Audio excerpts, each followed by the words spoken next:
Tides of Fate.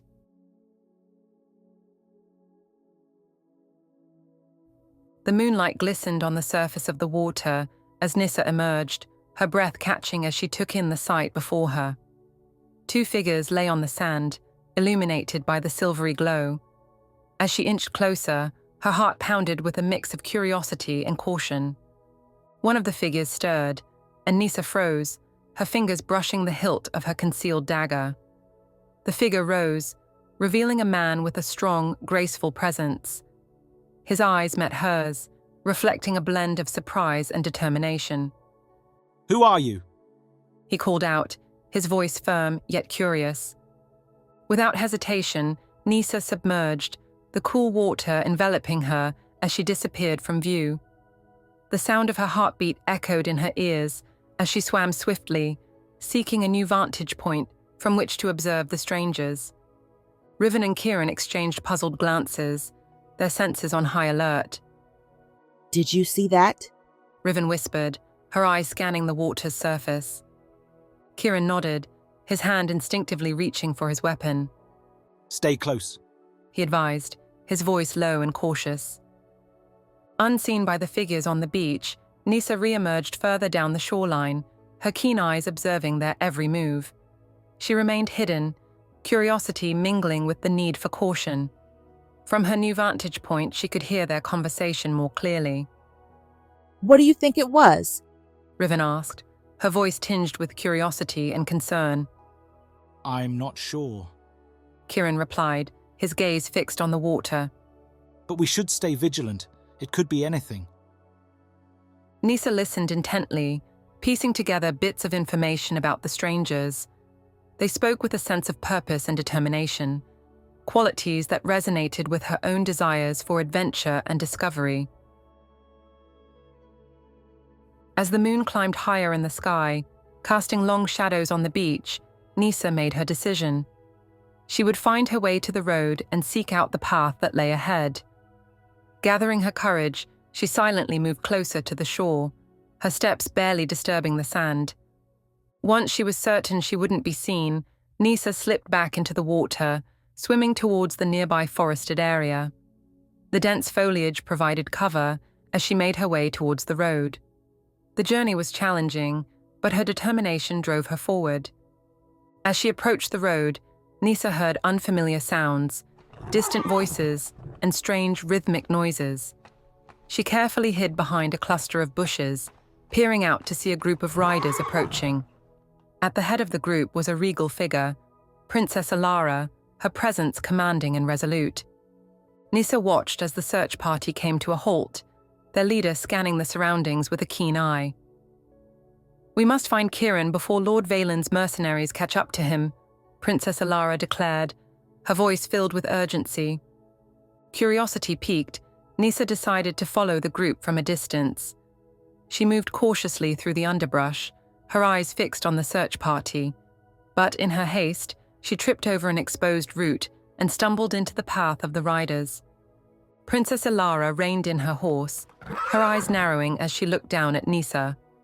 "Who goes there?" she demanded, her voice firm. Nyssa quickly scrambled to her feet, brushing off the dirt. I'm a traveler," she said, keeping her true identity hidden. "I meant no harm. I heard your voices and wanted to see who you were." Princess Alara studied Nyssa for a moment, then nodded. "You must be careful. These woods are not safe. We are on an urgent mission to find someone important." Nyssa's curiosity got the better of her. "Perhaps I can help. I know these woods well." She lied, hoping to gain their trust. Alara considered her words, then nodded. "Very well. You may join us, but stay close. We cannot afford any delays." As the search party resumed their journey, the sky began to darken ominously. Thick clouds rolled in, blotting out the moon and stars. A sudden gust of wind whipped through the trees, and the first drops of rain began to fall.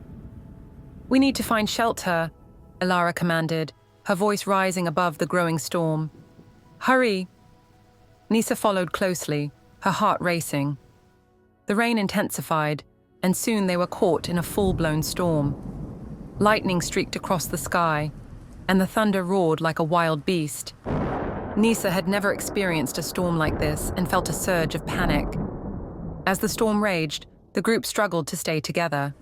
The wind howled, and the rain lashed at them with relentless force.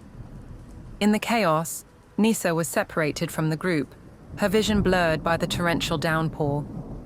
Disoriented and confused, Nyssa stumbled through the forest, her heart pounding in her chest. She had no idea which direction to go, and the storm's fury only added to her sense of helplessness. She tripped over roots and branches, her clothes soaked through. Finally, after what felt like an eternity, the storm began to subside. The rain lessened, and the clouds started to clear, revealing the night sky once more. Nyssa collapsed against a tree, exhausted and shivering. As she looked up at the sky, she remembered her training on the constellations. The familiar patterns of stars began to emerge, guiding her like old friends. She recognized the dragon's eye, a constellation known for its brilliant red star, marking the direction of the northern mountains. Nearby, the seahorse constellation twisted elegantly, its stars outlining the shape of the creature she had seen in the underwater legends. Drawing strength from the knowledge imparted by her advisors, Nyssa oriented herself using the constellations. She fixed her gaze on the navigator's star, a bright point of light that always indicated the way to safety. With renewed determination, Nyssa stood and began to navigate her way out of the forest. The journey was still challenging, but the stars provided a beacon of hope. As she moved through the trees, she kept her eyes fixed on the guiding lights above, trusting them to lead her to safety. Just as she started to feel a sense of relief, Nyssa heard a rustling in the underbrush behind her. She turned quickly, her heart racing. Emerging from the shadows was a figure cloaked in darkness, their face obscured by a hood. "You are far from home, Princess Nyssa," the figure said, their voice chillingly familiar. "Did you truly think you could escape so easily?" Nyssa's blood ran cold as she realized she was not as alone as she had thought. Her heart pounded in her chest as she faced the unknown threat, knowing that her journey had only just begun.